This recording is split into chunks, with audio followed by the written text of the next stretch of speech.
Let me start off by saying that everything I'm going to discuss here today is all ultimately because of capitalism, because capitalism is the problem. It will never not be the problem. And that should just be something that hangs over this conversation and discussion, because ultimately, if we didn't frame our society around a capitalist structure where we are constantly consuming, where we are constantly producing things, where we are always going, where everyone is focused on making money rather than living, and everyone is working in their own interest rather than for the collective interest, these are all these systemic issues going on that are causing the issues that I'm going to talk about today within the book community, within publishing, within books these days, how books are kind of dying as an art form, how we are giving into rapid consumption versus reflection, and how the way that we talk about books is quite literally killing them as an art form. Before we get into it, if you're new here, I'm JEN-nuh-nee. This is my channel, The Story Ain't Over. I am by no means an authority on any subject that I'm going to talk about today, and this is just my opinion, and you should form your own opinion, and that is also part of the discussion today. I am but a humble brown girl sitting on her couch in her living room, giving you her opinion. And, take it with a grain of salt, because really you should be thinking about, who is giving you information, why they are giving it to you, why they are saying this in a current context, and whether you are just adopting their opinion or whether you strongly actually feel that thing. And maybe I'll have convinced you by the end of this video of my opinions, but that doesn't mean you shouldn't form your own opinion. All right, before we move on to the video, I did want to talk about something that's very near and dear to my heart, which is my small business. As many of you know, I started my own literary-inspired bookish business earlier this year, and I sell everything from stickers to bookmarks, pop sockets, charms, inserts for your Kindle or Kobo, and even some sewn book sleeves and Kindle and Kobo sleeves. And with the holiday season on the horizon, I know I'm going to be focusing a lot of efforts on my marketing game. And I'm so happy to say that the sponsor of today's video, Brevo, has been a game changer for me. Brevo is the go-to marketing automation and CRM platform for businesses looking to enhance their marketing strategy. You can create meaningful connections with your customers through powerful email marketing, SMS, automation, chat, and customer relationship management tools. Brevo makes things super easy, and you can also see your analytics to make sure that everything is working well. I absolutely love their email editor. It's super easy to use. You can just drag and drop and create beautiful emails in just a matter of minutes. And if you're someone who's not that tech savvy, this is the perfect tool for you. So if you're a small business like me and you're trying to find a way to simplify your marketing or just reach your customers in a meaningful way, then I highly recommend checking out Brevo, and you can actually redeem my code STORY to get 50% off the starter or business plans for the first 3 months on an annual subscription. Thank you so much to Brevo for sponsoring this portion of the video, and now let's get back into it. So I want to do this video after two things happened in the last day, which, might be a sign of me just jumping on whatever conversation is going on. And so again, take this with a grain of salt. I could have let this idea percolate for a little bit longer, but I also think that this idea has been kind of percolating in my brain, and I've been trying to find the way to talk about it. And then when these two things happened, I was like, oh yeah, okay. I feel that these are all connected. So one thing that happened in the last couple days was I saw this video by Eden on booktok. Great video about how she wants more yearning in romance books. Felt that, totally feel it. Great. And how she wasn't liking how a lot of romance books were just declaring, the characters' emotions and feelings about each other and not really letting us yearn for, the characters yearning. That was an oversimplification of everything she said, so go watch her actual video, again, to form your own opinion. And then I made my own Instagram reel and TikTok. If you don't follow me on either, it's at thisstoryaintover. About how a lot of romances these days kind of suck because a lot of them are not showing us what they mean versus telling us what they mean. I will insert the video that I made here. Okay, I'll say it. The reason that we're struggling to find romances that make us yearn is because everything is just told to us and nothing is shown to us. We are in an epidemic where books are written as if our readers are stupid and as if they will not understand what is going on. We are often told how hot a character is in a romance without actually getting any sense of their character and who they are and what actually makes them attractive. The reason that the Darcy handflex has us all in a chokehold is because it's that small sliver of information that tells us so much about what Darcy is feeling. And the same can be said of Jane Austen's writing in Pride and Prejudice. We're not constantly told about Darcy's feelings towards Elizabeth. We are instead shown how he reacts to her, how he looks at her, how he challenges her in conversations, and how he ultimately takes actions and does things that he usually would not have done had he not felt for her the way he does. We are shown how Darcy falls in love with Elizabeth and how his love for her grows throughout the book. book. And that is what makes us yearn for their story. That's what makes us and Lizzie change her mind towards him. And that is what gets us in that hand flex moment, and it gets us at the end. And you'll notice Jane Austen kind of finishes Pride and Prejudice fairly abruptly. It's because you don't need anything more. You don't need to be told about how these two have grown to love each other. You already know. You have already yearned. You have already waited for the moment when they would get together. So yeah, I agree. We need more yearning, and we need to be shown how these characters fall in love, not told. Now, following this, I saw another video on TikTok from Lean, who I also love and respect, who was pointing to how this show versus tell thing, and whether romance sucks or not, whatever, it all relates to capitalism, which, again, I agree. This is the overarching thing. She was saying how the quality of romance books has gone down, obviously because of capitalism, because publishing is not prioritizing editing or, quality works, and is just pumping out whatever they can to continuously make money. And when authors are beholden to their publishers to continue their career, they are forced to, be on this ridiculous timeline of a book a year, and that often doesn't give you the time to properly write a better book. And I totally agree with that. So those were some great conversations that I was seeing just around romance. And then I watched Dylan Joseph's video about the real problem with booktok, and he goes into multiple different topics. It's a great video. You should go check it out. Again, all of these are linked down below so you can watch them yourself and form your own goddamn opinion. But in his video, he talked specifically about rapid consumption, of people reading books very quickly, and how that affects how we think about books, how we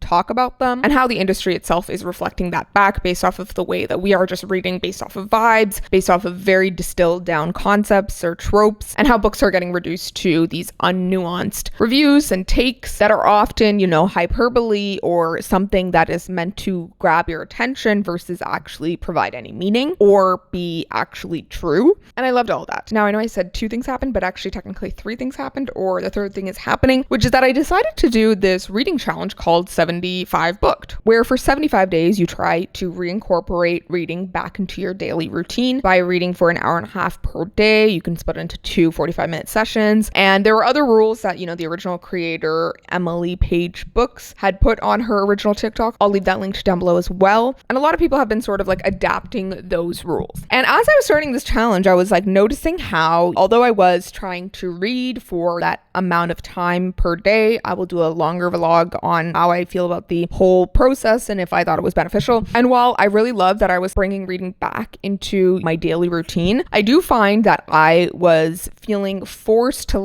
consume the books a little faster. Or maybe that was just this mentality that I have been feeling kind of creep onto me, and every now and then I try to push back against it, but it always comes back. And I think it's just this general sense of rapid consumption of books that is just going on in general on these online book spaces, not necessarily within just regular reader communities who are normal and who have touched grass and who just pick up a book just to read it and then, are chill about it. I feel like we, as the online book community, those of us who are chronically online, that's not a good thing to be, and who are reading because we love reading, but are also in some senses reading to make content or review books, which is also technically content, how there's this trend towards us all rapidly consuming our books. Everyone is trying to reach a number of books read in the year versus trying to find books that really impact them, that really change their worldview. And again, of course, not everyone reads to actually feel something or change their life in any way. They just read to turn their brains off, escape, or fun. And I think that is also ruining books as literature and as an art form. Now, one good thing about the 75 Booked reading challenge that I'm liking so far was that one of the rules that the original creator had put was to log your reading in a physical journal. And I decided to add that to my rules as well. And I went even further to say that I would log a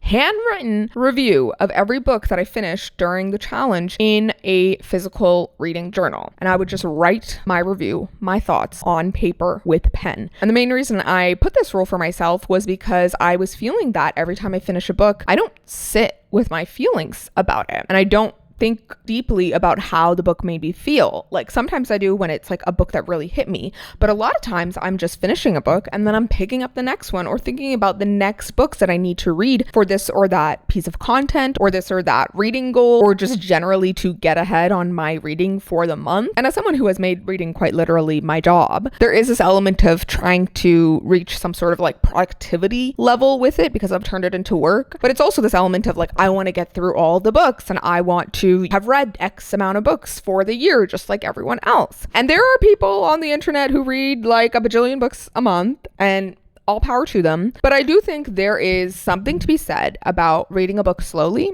or reading a book over time versus rapidly consuming several books in a short amount of time. And I know this will piss some people off, but I do quite literally believe that if you sit with a book for longer, if you take your time with it, you are quite literally going to spend more time reflecting as you read. That will lead to a more nuanced and layered interpretation and perception of that book. There have been very few instances where I have like rapidly read a book all in one go, or say through the audiobook really quickly, where that book touched me and like made me feel things as much as a book that I took my time with. Some of my favorite books from the past few years have been the ones that I took my time with, that I ended up reading in small bits every night before bed or every few nights before bed as I was dealing with other things in my life. One of those was Brotherless Night by V.V. Ganeshanathan, which is a historical fiction that is set in Sri Lanka in the 1980s, and it covers a lot of the early parts of the Sri Lankan Civil War. And I knew that was going to be a difficult book, and I knew I wanted to take my time with it in that sense, but also because it was a difficult read, and I wanted to sit with those feelings. As someone who is Sri Lankan Tamil, I wanted to sit with those feelings and really think about what I was reading. And so I took my time with it because I knew that this was an important story for me to consume. But there have been other instances, like Welcome to the Hyundandong Bookshop, which was a book that I ended up reading as I was leaving my full-time corporate job. And it's a cozy literary fiction about a woman who opens an indie bookstore in this neighborhood in South Korea. And it's ultimately about the community that it takes to keep something like an indie bookstore alive, but it's also about our relationship with work and sort of how capitalist productivity, gives us a certain view of life and how there are other ways to live life. But that's a book that I could quite literally imagine myself having, maybe read through the audiobook or said I need to finish quickly and not actually enjoyed it as much as I did. Because part of why I loved it was because I also took my time with that book. But had I been trying to read it in a single day, I know that I would have gotten tired of that book. It's a quite repetitive book. There are many different characters, but all of it is a very slow build. And just thinking about this had me, thinking about other people who read books very quickly. And that's totally fine. I'm not saying that you can't, read things quickly or that it's somehow wrong to do so. But I do think that we do lose some of the meaning in reading and in engaging with books by turning it into this hobby that is more about the amount that you consume versus the depth that you consume at. And this really does start to bleed into how we talk about books online as well, especially those of us who review online. I am also of the mind that not everyone needs to be a book reviewer.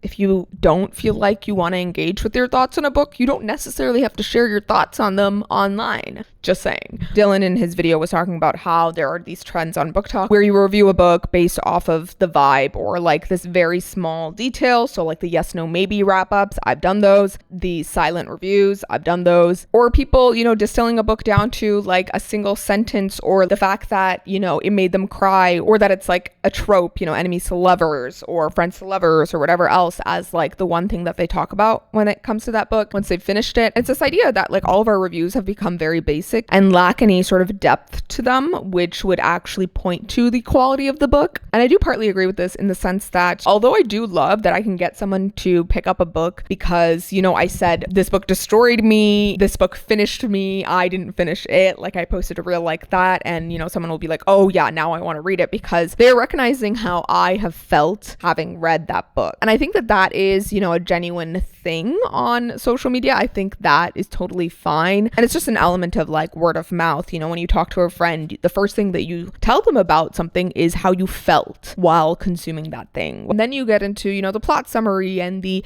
different parts of it that you like. But I feel like we never actually get past that initial like reaction. And so what we are getting online is just people reviewing books based off their reaction, but they're not like giving any sort of substance to that review. And I think this becomes really harmful when we are turning people off of books based off of these specific things. When you know, say no to a book in your yes, no, maybe wrap up, and I'm sure I've done that, is that turning someone off of a book that you haven't even given like an actual review on. This sort of plays into, you know, why I actually hate star ratings for books. I think they're the most useless thing on the planet because everyone rates on a different scale. For some people, 3 stars is a good rating. For other people, it's not a good rating. Some people are offended if you don't rate their book like 5 stars, but you gave it a 4.5. Some people are very quick to rate a book 1 star or half a star, and others are very quick to give a book a 5 star. And what I hate even more is the way that people will look at a star rating and judge a book based off of that and immediately write off a book without forming their own opinion, without thinking maybe I will pick this up and try it out and see if I will like it, even if this person didn't, even if all these other people haven't. It's actually quite funny because most of my favorite books have pretty low ratings on Goodreads, and it's usually because the books that I like are kind of, you know, messy. They are not straightforward books. They are books that have a lot of nuance, or they have messy characters, and they are books that make you think. And oftentimes the books that get really high ratings on Goodreads are just simply the ones that people enjoyed on a surface level, and it's very easy to rate them in that, you know, commercial sense, versus a book that, you know, made you feel various different things, and so you don't know how to feel, but it made you feel something deep. And part of this also relates to how quickly, and this relates to the overall, you know, rapid consumption, but this relates to how quickly we are willing to share our opinions on books. And when I say we, I mean people in the online book community, people who post online about books, whether you do it casually or you do it as a job like me or whatever it is. We are also quick to post on social media about a book that we read or rated on Goodreads or write that scathing review on Goodreads, and usually like right after we have finished a book or shortly thereafter, without really sitting down and deeply thinking about that book. Most of the time when you finish a book, there is sort of recency bias. You are thinking mainly of the ending because that's what you've just finished, and so sometimes that will make or break things for you, and it'll affect how you think about the book. But rating and reviewing a book right after you finish it also doesn't let you take the time to really think through your interpretation of the book. You end up with a fairly surface level interpretation, and then when you think back on it, you'll start to realize things that, you know, you may have forgot or you may have missed. And this is partly why I stopped using Goodreads like completely to review books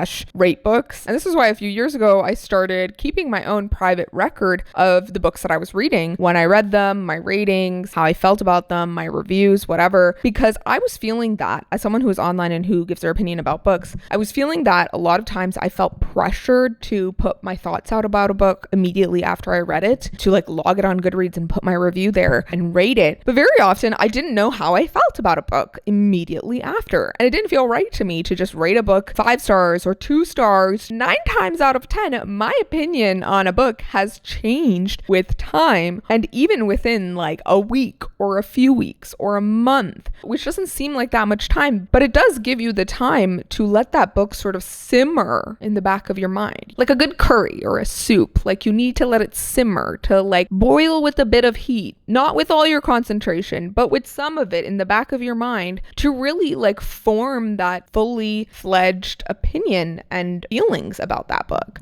At the end of the year, I always love how I'll look back on my year of reading, and then I'll look at a rating, even in my own personal private Notion tracker that only I have access to and can look at. I'll be like, damn girl, you rated that a 5 star? Like, you kind of hated that. Or, you know, you really didn't like this element, and have you forgotten that? Or I will look at a book that I rated low and I'll be like, but I haven't been able to stop thinking about that book. That is the book that's been on my mind, and that is the one that made me feel so many things even many months later. And I feel like we as readers are doing a disservice to some of the books that we talk about because we are just so focused on rapidly reading them and rapidly consuming them and getting on to the next book and not sitting with those feelings. While I've been writing down my reviews for 75 Booked, I've been finding that I am able to distill a little bit better all the things that I've been feeling throughout the book and some of the throwaway thoughts that I've had throughout reading a book. And I'm able to distill it back to, my overall feelings about that book. And I will be the first to say that I am terrible at this as well. I am always thinking about the next book that I'm going to read. I don't give myself enough time to really think about the book I just finished and sit with those feelings. And even as I've been writing down my reviews for 75 Booked, I've been realizing that I don't feel like writing that review down into my physical notebook right after I finish the book. I kind of like to wait like a couple days to really let it sink in, and then I write down the review, because then I feel like my thoughts have sort of coalesced a bit better and I'm not just writing that review based off of like an initial reaction. So we have, readers and reviewers talking about books in this sort of shallow way online, me included. I've done it before. There's nothing inherently wrong about it until you realize like you're constantly talking about books this way, and then what does anything mean? But this is also, bleeding back into how publishers are marketing books and how they are getting us to consume books based off of very shallow information and surface level information, whether that's, the tropes that are in the book or, a buzzy one-liner. And because they don't have to engage with these books on a deeper level to market them and make them successful, publishing, as a capitalist business is falling into the trap and actively diving into the trap of just putting books out that people will just buy based off of the consumption factor, based off of the fact that it has XYZ trope or whatever, because they know that that's a surefire bet, versus like taking the time to actually market a book by its value and merit and the depth within it and convince people that way, because that takes time and effort versus a book with an enemies to lovers trope. You just say that and people are like jumping over the moon to pick that up, which is wild to me. And I've also been having this thought as someone with a independent publishing imprint, Boundless Press, via Bindery Books. So the first book from my imprint is Dust Settles North by Dina El-Jannati, which is a literary fiction, and it just came out on September 30th. The next book that I have coming out from my imprint is Burn the Sea by Mona Tiwari, which is coming out on April 21st in 2026, and it's a fantasy duology. Now, it's been really interesting to just see how different the process has been with even these books, and this probably wouldn't have happened to someone else who does not have an eclectic taste like I do, but I do have an eclectic taste where I like books across many genres. And very often for me, it's the characters and the themes and the messages that are within a book that draw me to that book or made me love it. And that makes me want other people to read it versus the surface level stuff like the genre. But I've been noticing that it's been much harder to market and talk about a book like Dust Settles North, which is a literary fiction, which is a deeply profound examination of these two Egyptian American siblings who are dealing with the grief of losing their mother and dealing with what it feels like to come of age even as adults, to deal with your identity and the ways that it shifts when you are living between two cultures, when you are growing up under a religion and bringing that feels very different from what you are experiencing on the day-to-day, and where the perception of your parents shifts after you learn secrets and about who they were before they even had you. So this book has all of these different things to it, and that is not something that is easy to distill in like a one sentence, buzzy little pitch. And it's not the fun, buzzy, tropey, exciting type of book that people are drawn to these days. And the reason that someone is not as drawn to a book like Dust Settles North is because it's just simply not as easily consumable. It's not easily or rapidly consumable because it's a book that's going to 100% make you think. It's set in post-revolution Egypt in 2012, and it deals with the political atmosphere then and also, makes some commentary on the current political climate across the world. But that's not a book that I would hope you would read in like one sitting just to consume, because it's not a book just to escape or have fun. It's a book to make you think. And I think we are losing a little bit of that, the art of a book that makes you think, in the way that we are rapidly consuming books. And the books that are like Dust Settles North, that are not rapidly consumable, that will make you stop and think, are the ones that are kind of getting, bad reviews because people refuse to sit with them and deeply reflect on their feelings about them. A lot of people are just basing their reviews off of how they felt or how the book made them feel, if they had fun, if they were just enjoying themselves, versus whether that book made them think or, interrogate some theme and part of the human condition. And it's funny because I think there's kind of two types of readers going on at the moment, and this is a gross simplification. Again, form your own opinions. But there is an element of readers who grew up as readers, who have always been readers, or who have always loved reading but are just like coming back to it in adulthood, who are willing to deeply explore and get into and dive into a book and sit with it. Versus the people who probably grew up saying, oh, I don't read, or, making fun of the fact that they had to read for English class, who probably hated English class altogether, who hated deeply engaging with any sort of text, and who are now discovering very easily consumable books that are just simply fodder for empty time, but are not actually contributing to a form of art, an expression of art, or objectively good. And this gets me into some of the reactions that I saw in the video that I posted about, romance books and the show versus tell. And I gave the example of Pride and Prejudice and the Darcy Handflex, both in that Pride and Prejudice 2005 adaptation and how it shows you the yearning between the characters, but also in Jane Austen's writing and how she shows you the yearning between the characters and how Darcy's love for Lizzie grows across the book through simply his actions and the way that we are told about how he reacts and thinks of and looks at and argues with, does things for Lizzie. And that video seemed to ruffle some feathers for people, because I had people in my comments being like, well, you're talking about literary fiction, that's not romance. I just want an easy, fun thing to read, and I don't want to have to think too hard. And it's funny because these readers who are saying this in my comments are also the type of people who are denigrating and talking down about romance as if it cannot be a very literary thing and also be a romance, have a happily ever after. Like, why is your perception of romance so narrow? The only real definition of the romance genre is to have a happily ever after. That's typically what most romance readers go into a romance book for. They want a happily ever after. They want the characters to get together at the end, to live happily ever after. And even if they don't end up with the original person that you thought they were going to end up with, but they end up with someone, they find love in the end. That's what matters to you as a reader when you're coming to a romance. But that does not mean that you just need to be given that romance in the most plain Jane basic language. You don't need to be given that romance in just a way where, the author is just telling you, oh, this character is really hot, and then there's this other hot character, and they kind of just stare at each other for a bit and, hate each other. We don't know why, but they hate each other, and then they finally give in to their lustful feelings or whatever feelings that they're having, but we don't know why they're feeling those things, and then they fall in love, and then they're together, and that's romance. How is that interesting? I'm not saying that every book needs to be some sort of literary masterpiece or the most well-written thing on the planet, but I do think that the quality of some books is going down. We are struggling to find books that show us what they mean, authors showing us how these characters are coming to feel these feelings versus just telling us that they are. And again, back to my point at the top of this video and Lean's video, everything boils down again to capitalism and the fact that publishers are just putting out what is easy to produce, and then we are in turn consuming those things very quickly and just wanting the next thing. But I do think that, using the excuse of capitalism is not enough. We as readers also need to push back against the publishing industry. We as readers need to say, no, we don't want these things. And, the biggest way to do that is to not spend our money on that. And this is generally the problem. We are in this sort of cycle that is very hard to break out of. And every time I do find a book that is written well, that I think does these things very well, I try to recommend it. And, many of you listen and pick up those books, and I'm so glad for that. But there's a lot of you who are just picking up books based off of tropes and shit, and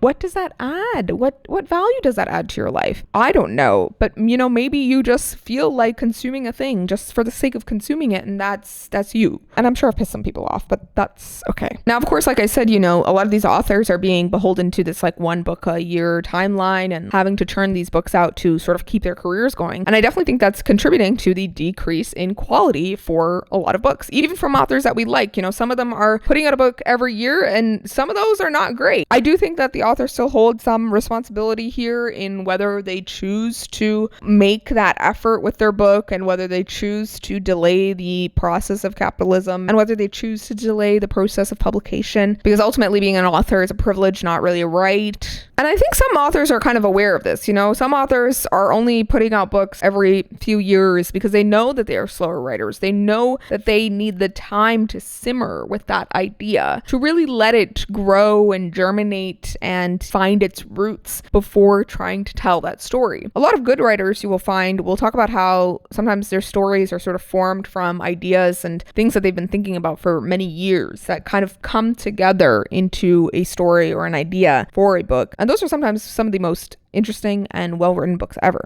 But yeah, again, I feel like with some of these books that are getting put out, there's also an element of people just wanting to put out the next book versus actually wanting to tell a story. And that is also an element here. Again, it still relates to capitalism, but I do think we as a whole are seeing a decrease in quality. And that's partly to do with all of us giving into the overconsumption and rapid consumption of capitalism and allowing that to just run our lives. There are authors who are just putting out a book because they want to write XYZ trope versus actually wanting to tell some sort of meaningful story. Anyways, those are all my thoughts, I think, on the topic. And I would love to hear all of your opinions because, again, this is my opinion. These are just some thoughts that I'm putting in a video and putting on the internet. But take it with a grain of salt. I'm just some girl on a couch in her living room with a microphone and a camera and an internet connection. One thing I will say is that I hope that we can sort of find a way to return to slow consumption. I would love to see us return to slower reading, paces, to generally accepting that, it's normal to read a book over several weeks, especially in, online spaces, because I know that's normal to normal people, and to allowing ourselves to just deeply engage with everything that we consume versus trying to pump out the next thing or, consume the next thing. Anyways, I would love to hear what all of you think on this topic. And, if you feel the same, have you been struggling with any of these things like I have? Let me know. And if you have a topic that you would like me to talk about in my next discussion video, let me know. Put it in the comments and maybe I'll think about it for 2 weeks and then get back to you. Thank you all so much for watching. If you got to the end of this video, leave me a little butterfly emoji in the comments. And thank you so much to my Bindery members for supporting me and my channel and making all of this possible. There are so many more of you now, and I'm so happy to see all of you supporting me and my imprint. If you sign up to be a paid member of my Bindery community, then you will receive a arc of our next book coming, which is Burn the Sea. It's a historical fantasy about the life of Abaka Chauta and takes a fantasy spin on the situation with some colonizing snake monsters and a giant winged lion. Moon tier members will receive a digital arc, and star tier members will receive a physical arc of the book. And yeah, it's just basically a little perk of being a part of the community, of supporting my publishing imprint and helping make this book come to life, because basically, this is a community funded and supported publishing imprint. And so yeah, your support means the world to me, and it allows me to publish books by marginalized authors that typically would not have gotten to be out there and that traditional publishing has completely overlooked. So yeah, I am so grateful to all of you that are helping me with this process, and I hope that you will continue to do so for the coming future. Okay, I'm done yapping now. Thank you all so much. I will see you in my next video, and please remember that the story ain't over. Bye.